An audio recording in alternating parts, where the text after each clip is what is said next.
Une épreuve permet c'est ce qui permet de juger la valeur d'une idée. On avait parlé de ça, quoi. C'est-à-dire qu'à chaque fois, Dieu peut permettre une épreuve dans la vie d'un homme, dans la vie d'une personne. C'est pour valoriser, c'est pour éprouver réellement ce qu'il a, si ça vient de Dieu, ou ça vient du monde, ou ça vient de lui-même. Vous avez vu, la fois passée, on a parlé de l'épreuve de Nelson Mandela. On a parlé, on pouvait aussi continuer à parler de l'épreuve aussi de Martin Luther King. Ils ont été éprouvés parce que tout ce que tu peux concevoir, une idée ou quoi que ce soit, doit être éprouvé. Et on a vu que même le ministère, lorsque Dieu peut appeler un homme, sache-le que cet homme doit passer par le feu. Il faut que le monde voie que si réellement Dieu l'a appelé ou Dieu ne l'a pas appelé. Vous allez me dire, ah, Job a souffert beaucoup. Mais le deuxième Job, c'est toi. Toi aussi, tu souffriras. Même Jésus-Christ est passé par les épreuves. Parce que tout le monde a vu faire de grandes choses. Tout le monde l'a vu être appelé Christ. Et tout le monde l'a vu être appelé Rabouni. Tout le monde l'a vu être appelé Maître. Tout le monde l'a vu. Mais il fallait les épreuves. Il fallait une épreuve pour montrer réellement qui il est. Mais dans l'épreuve dans laquelle il est passé, il est sorti Dieu. C'était une épreuve qui a prouvé qui a identifié que c'était le Sauveur. Vous savez, tout le monde peut passer par les épreuves. Tout le monde peut passer par chaque épreuve, merci Seigneur, doit te donner une identité. Vous comprenez? Chaque épreuve doit finir. Quand tu finiras ton épreuve, tu sortiras avec une identité. Tu sortiras avec un sceau. Tu sortiras avec une valeur. Vous comprenez? Les épreuves, c'est pour casser que nous ayons de valeur. Dieu ne permet pas les épreuves pour nous abandonner. Ça paraît des abandons. Mais en réalité, même Jésus l'a dit. Il a dit sur la croix, pourquoi tu m'as abandonné? Vous voyez un peu? Parce que ça paraît toujours dans la chair. Ça paraît toujours dans la chair qu'une épreuve, quand vous la traversez, ça paraît toujours un abandon divin. Vous comprenez? C'est comme si Dieu réellement vous a abandonné. Mais en réalité, Dieu n'abandonne personne. Mais par contre, que quand Dieu permet que nous traversons des moments difficiles, où l'Église peut traverser des moments difficiles, c'est pour donner de la valeur à l'Église. C'est pour donner de la valeur à ta vie. Amen. Il n'y a aucun domaine qui est exclu. Dieu peut prendre ton mariage. Dieu peut t'éprouver dans le mariage aussi. Dieu peut t'éprouver sentimentalement. La personne peut me dire Amen. Les épreuves sont dans tous les domaines. Ça peut être dans le domaine professionnel. Au travail, il y a des épreuves. Des fois, on a le sentiment qu'on est combattu par les autres. Mais c'est Dieu qui les permet. Amos se dit que rien ne peut nous arriver du bien ou du mal sans que Dieu soit l'auteur. Et Jacques va dire dans Jacques chapitre 1 verset 2, voyez vos épreuves comme étant un sujet de joie. Voyez un peu. Vois ton problème comme étant un sujet de joie. Et en passant, je peux vous dire quelque chose. Que quand Dieu te met à maîtriser pour moi, s'il vous plaît. Non, tout doucement, mais en tout cas, faites-le avec douceur. J'allais juste vous donner l'information aussi que quand vous traversez une épreuve, il faut apprendre à aimer votre épreuve. Parce qu'elle est liée à ta promotion. Elle est liée à ta grandeur. Le malheur, c'est un signe de bonheur. Et si vous lisez dans le texte de base, qui était Psaume chapitre 1er verset 4, quand je traverse la vallée de l'ombre de la mort, vous comprenez? Une vallée, Ce n'était pas n'importe quelle vallée. C'est une vallée mortelle. C'est une vallée où il y a le coronavirus. C'est une vallée où il y a des accidents. Oui, les accidents peuvent arriver dans les épreuves. Les chômages peuvent arriver. La mort peut arriver dans une épreuve. Tout peut arriver. Dans l'épreuve de Job, il a perdu ses enfants. Ah, vous comprenez? Mais il était intègre. Mais Dieu a permis qu'il est mort. Dieu peut permettre la mort dans ta vie aussi. Mais il faut aimer tes épreuves. Jésus a aimé la croix. C'est la croix qui l'a rendu célèbre sur la terre. Ni t'était la croix, on ne pouvait pas connaître Christ comme on le connaît. Il faut aimer les situations, les circonstances dans lesquelles Dieu permet que tu entres. Il est en train de te donner la forme qui convient à ta destinée. Il faut aimer quand les gens te rejettent, quand tout le monde te quitte. Dieu sait aussi comment faire que tout le monde revienne à toi.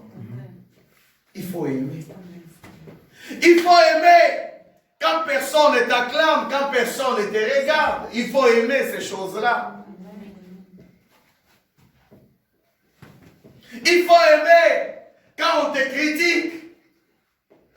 Il faut que l'on parle. On a parlé de Jésus, on l'a même insulté. On a dit Belzéboul, le chef de démons. Mais Jésus n'a pas répondu. Mais à chaque fois quand on t'insulte, pourquoi tu réponds? Pasteur, moi, je n'aime pas que quelqu'un me parle du mal. Mais c'est ton épreuve. Dieu veut voir que si réellement tu es mort, Dieu ne se sert pas des vivants. Dieu se sert des hommes et des femmes qui sont déjà morts. Ce sont des hommes qui ont déjà renoncé à leur personnalité. Que seul Dieu, Acte est en train de parler, Galate est en train de parler, chapitre 2, verset 20, il dit que ce n'est pas moi qui vis, mais c'est Christ qui vit en moi. Quand on t'insulte, on insulte Dieu. Et pourquoi ça doit te toucher? Quand tu n'es pas éprouvé, tu ne peux rien faire pour Dieu et Dieu ne peut rien faire pour toi. Il faut passer par le feu. L'œuvre de chacun doit passer par le feu. L'œuvre de chacun doit passer par des grandes tribulations, par des grandes persécutions. Mais vous savez que s'il n'y avait pas, si vous regardez, Acte chapitre 1er, chapitre 2, chapitre 3, chapitre 4, mais il fallait que l'église primitive traverse des persécutions pour qu'aujourd'hui les églises naissent. C'est dans le feu.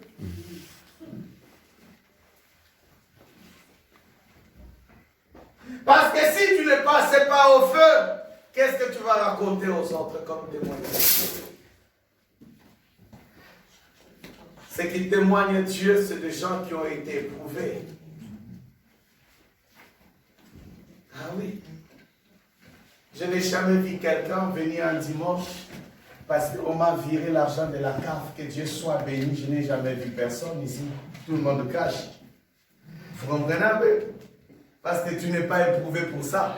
Tu n'as fait aucun effort pour ça. Vous comprenez? Les vrais témoignages, c'est des témoignages qui proviennent quand on vient dans le feu. C'est là où on peut encourager les frères. Quand Jésus est sorti dans le tombeau, Pierre a dit, montre-moi. Thomas a dit, montre-moi tes mains. Pour que je voie et je croie que tu es réellement le Seigneur des Seigneurs, tu es réellement ressuscité. Oh, j'aime Jésus. Hein? Il a tendu aussi les mains à Thomas. Thomas, regarde. Thomas, regarde.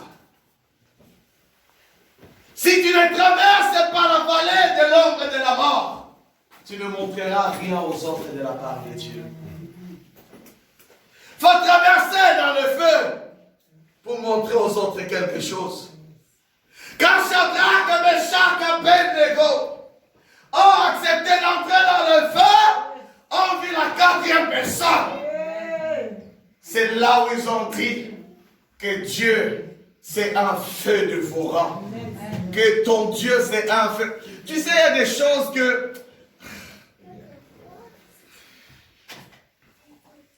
il faut le vivre pour raconter aux autres. C'est là où que ça a de la valeur. Amen. Quand il a dit à Thomas, regarde, là on m'a percé. On m'a percé pour toi. On m'a... Ah non, il nous a donné de la valeur. Amen. Mais il fallait que lui, qu'il soit percé pour que Thomas soit guéri. Mais il fallait que lui, mais il fallait qu'il déchire. La prophétie de Caïphe disait qu'il fallait qu'un meure pour tout le monde. Amen. Mais il faut une épreuve. Il faut que Dieu te mette en preuve. Il faut que Dieu mette cette église aussi au feu. On est en train de passer le feu. Le ministère est entré depuis 2020. Était entré dans la phase de feu. L'église était entrée, ceux qui ont les yeux spirituels verront qu'on est en train de traverser, qu'on était en train de traverser une vallée.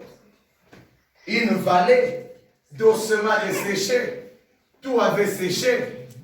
Une vallée d'ombre de la mort. Une vallée de division, de rébellion. Une vallée de troubles.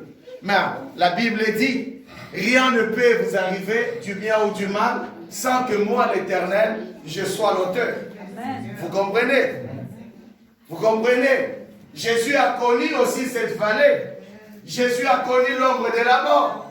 Il avait 72 disciples. 60 l'ont quitté. Vous comprenez un peu l'histoire? 60 ont quitté le Créateur. Et à combien plus forte que toi, un homme? 60 l'ont quitté. Mais le ministère a continué. Mais dis un peu à ton voisin, Dieu a toujours un plan B dans chaque chose. Dieu a toujours un plan B dans chaque chose. Des fois, quand on est affaibli, les gens peuvent dire, oh, c'est fini. Mais c'est alors, il est dit dans ma Bible, c'est dans la faiblesse que je suis fort. Est-ce que quelqu'un me comprend ce matin? C'est dans la faiblesse qu'on est fortifié. C'est dans la faiblesse que Dieu peut faire quelque chose dans la vie de quelqu'un dans cette église. C'est dans la faiblesse. C'est dans la faiblesse qu'on a beaucoup plus besoin de Dieu. On n'a pas besoin de Dieu quand tout va bien. On n'a pas besoin de Dieu quand il y a les camemberts, il y a les poulets dans les congélateurs. Mais c'est quand il n'y a rien qu'on peut dire qu'il y a un Dieu qui peut pouvoir là où il y a du vide. C'est quand il n'y a rien qui marche dans ta vie.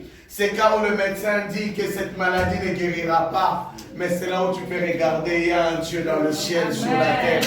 C'est quand les hommes ont dit que rien ne peut se passer de bon pour cet homme dans la vie de roi.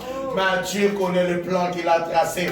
J'aime toujours ce que la Bible dit dans Jérémie 29, 11. Il dit, je connais les projets. Ce n'est pas un homme qui les connaît. Même celui qui t'a mis au monde ne connaît pas ce que Dieu fera avec toi. Même celui qui est à côté de toi, ton frère biologique, appelle-les biologiques, appelle-les, je ne sais pas, frères mécaniques, appelle-les frères plastiques, mais il ne connaît pas le destin de Dieu de ta vie. Amen. Il ne connaît rien. Mais seul celui qui t'a créé, dans sa préscience, dans sa science, dans sa connaissance, il dit, je connais le projet que j'ai formé sur toi. Même quand Joseph a rêvé, son père ne pouvait pas comprendre le rêve. Ses frères ne pouvaient pas comprendre le rêve. Mais Dieu le connaissait, car la Bible dit, il est celui qui sonde le cœur et le rein. Il connaît toutes choses. Rien ne peut arriver sans que Dieu soit l'auteur. Si le malheur arrive, glorifie le nom de Jésus. Si le malheur arrive, manifeste la gloire de Dieu. Chante-lui quelque chose de nouveau.